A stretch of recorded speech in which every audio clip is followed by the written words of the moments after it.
Halo, selamat datang di Selendang Misteri. Dan kali ini ada sebuah cerita dari seseorang yang sebut saja namanya Susan. Dia merupakan karyawan di salah satu restoran yang ada di kota berinisial M. Dan langsung saja mari kita mulai ceritanya. Waktu itu Susan baru sekitar 2 bulan bekerja di salah satu restoran yang ada di kota M. Susan ditempatkan sebagai waiters di salah satu cabang outlet yang ada di salah satu mall di kota itu. Susan bukan tipe orang yang cepat beradaptasi dengan orang lain. Dalam hal ini, seperti rekan kerja, bisa dibilang Susan tipe orang yang tidak supel. Dalam 2 bulan masa karyawannya itu, Susan masih belum memiliki rekan kerja yang bisa dikatakan dekat dengannya. Jadwal pulang kerja karyawan ada yang jam 9 malam kalau shift pagi. Sementara kalau jadwal closing jam 10 malam pulangnya. Sama dengan jam tutup mall tersebut. Kebetulan hari itu Susan mendapatkan shift pagi. Susan akan pulang pukul 9 malam.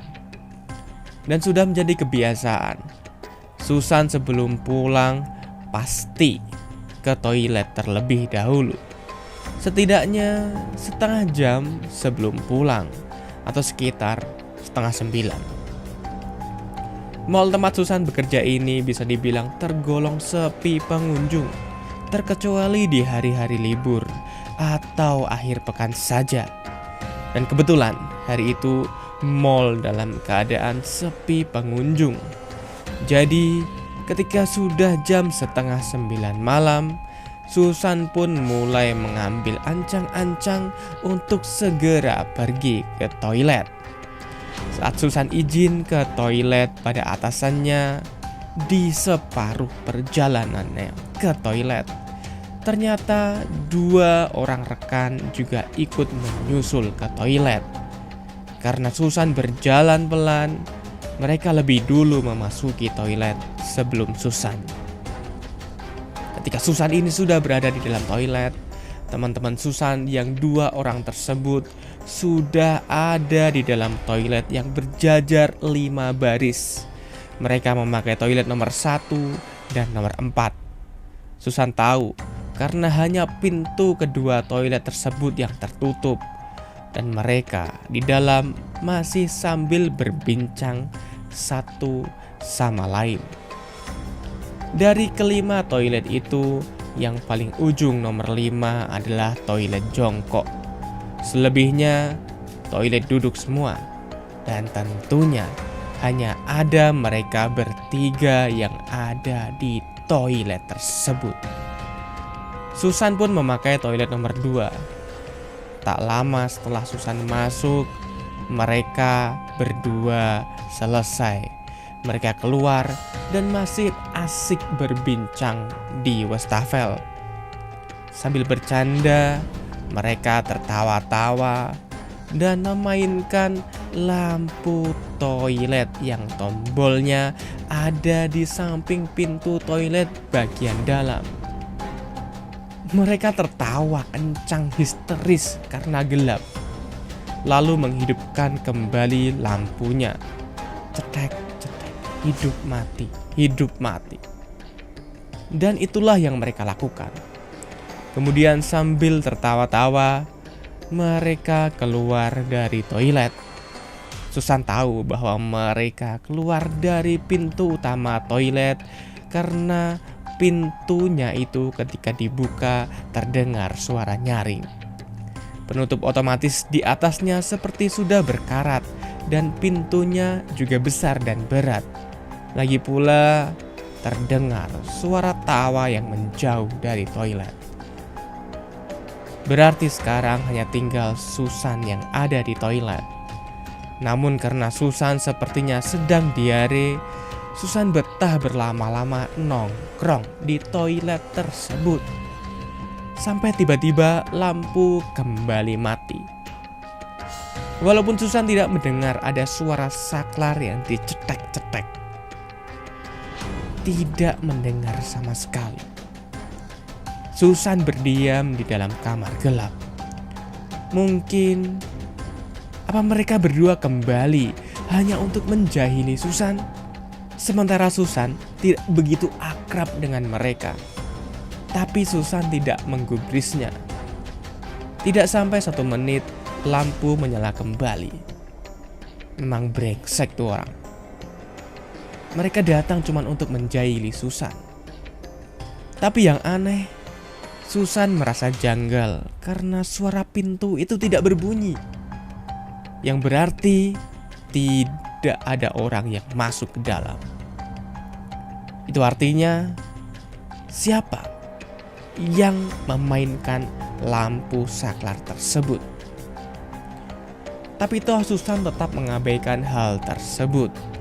Lampunya sudah kembali menyala dan Susan tetap asik nongkrong di atas toilet itu sampai kemudian terdengar suara pintu toilet terbanting keras. Dari mulai paling ujung toilet jongkok berjajar ke arah toilet nomor 1 di sebelah kiri Susan. Bam, bam, bam. Begitulah suaranya, keras, layaknya pintu yang sedang ditutup paksa. Susan tersentak. Siapa yang masuk ke pintu-pintu itu? Bukankah tadi tidak ada suara pintu utama toilet itu terbuka? Susan pun terdiam.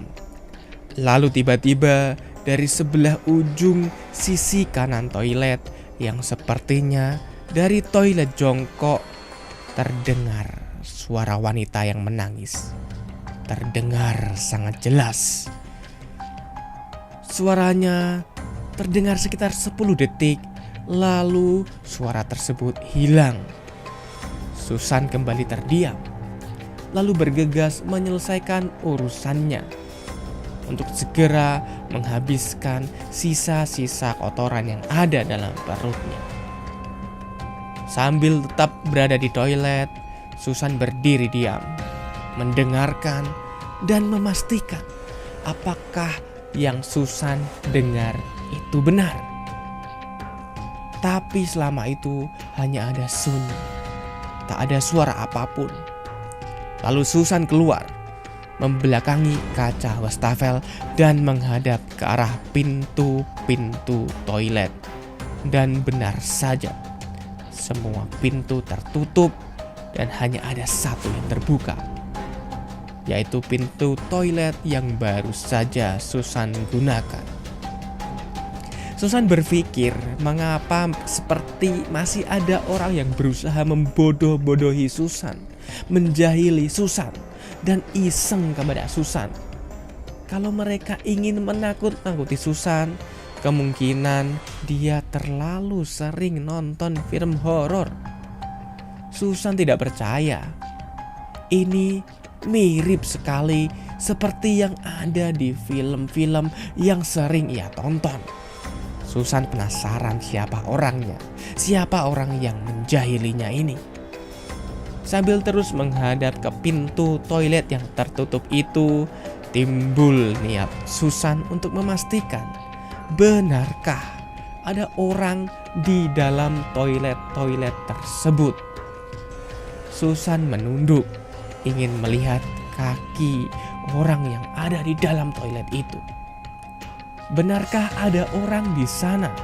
Sampai tiba-tiba punggung Susan berdesir. Bulu kuduk Susan meremang, berdiri. Padahal Susan tidak ada perasaan takut.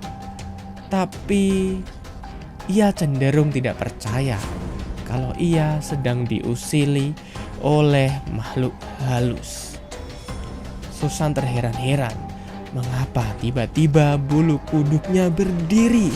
Tubuhnya seperti menggigil. Lalu Susan memutuskan untuk mengurungkan niatnya mengintip ke bawah toilet tersebut. Susan putuskan untuk membawa orang lain bersama untuk memeriksa toilet-toilet itu. Begitu Susan keluar dari pintu utama toilet, terdapat di pintu toilet laki-laki yang tentunya bersebelahan dengan toilet wanita yang tadi Susan gunakan.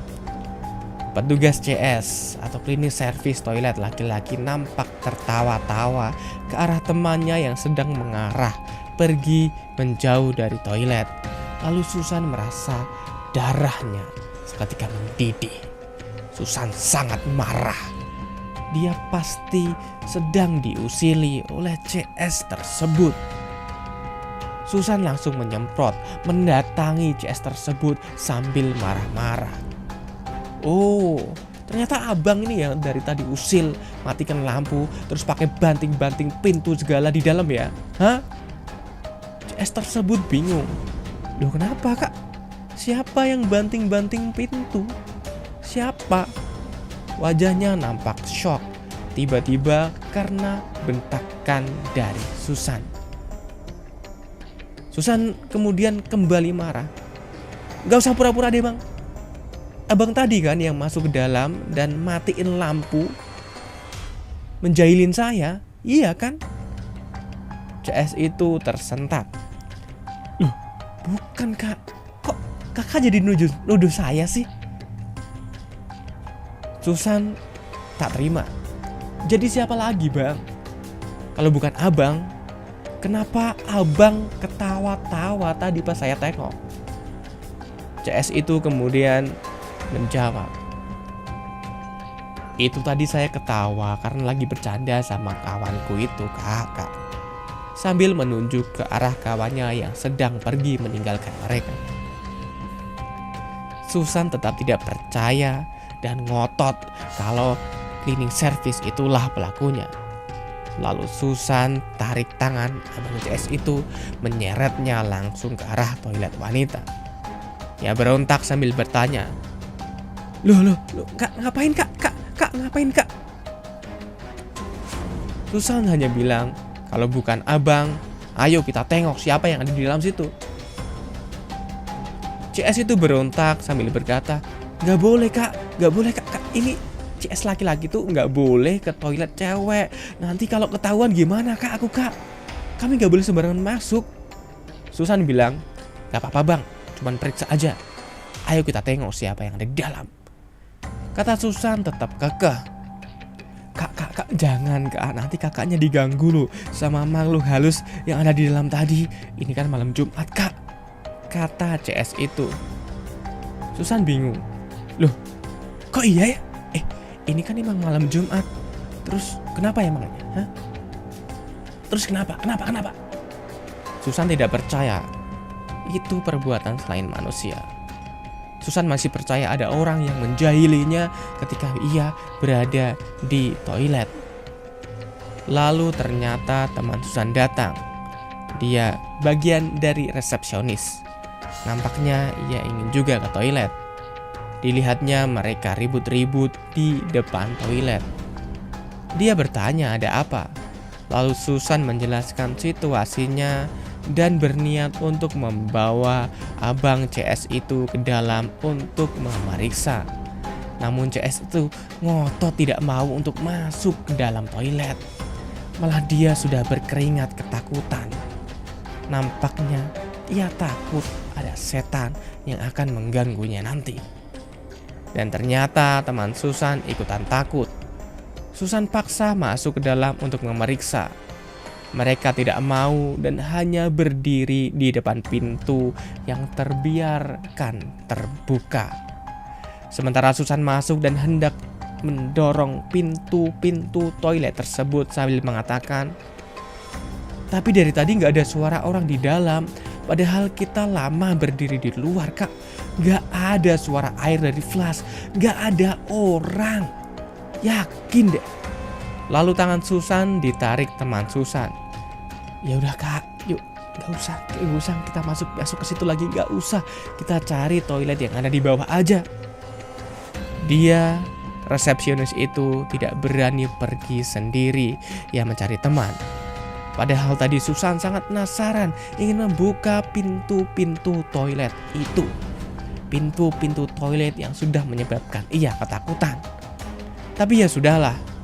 Susan juga sudah kelamaan di luar area pekerjaan. Padahal ia hanya tadi izin sebentar untuk ke toilet. Begitu kembali ke toilet bawah, Susan bertanya pada teman kerja yang 2 orang sebelumnya masuk itu tadi, memastikan bukan mereka yang mematikan lampu di kedua kalinya. Dan memang setelah dikonfirmasi, bukan mereka yang memainkan lampu itu. Jadi siapa yang memainkan lampu toilet itu? Jika diingat-ingat, Susan jadi bertanya-tanya. Jika saat itu bulu kuduk Susan tidak merinding. Dan Susan tidak mengabaikan bulu kuduknya itu. Kira-kira apa yang mungkin Susan lihat di bawah celah pintu toilet tersebut? Entahlah. Dan itulah cerita dari Susan. Dan semoga kita bisa mengambil hikmah dari cerita ini. Jika ke toilet malam-malam, cari teman. Jangan sendiri. Sampai jumpa pada cerita berikutnya.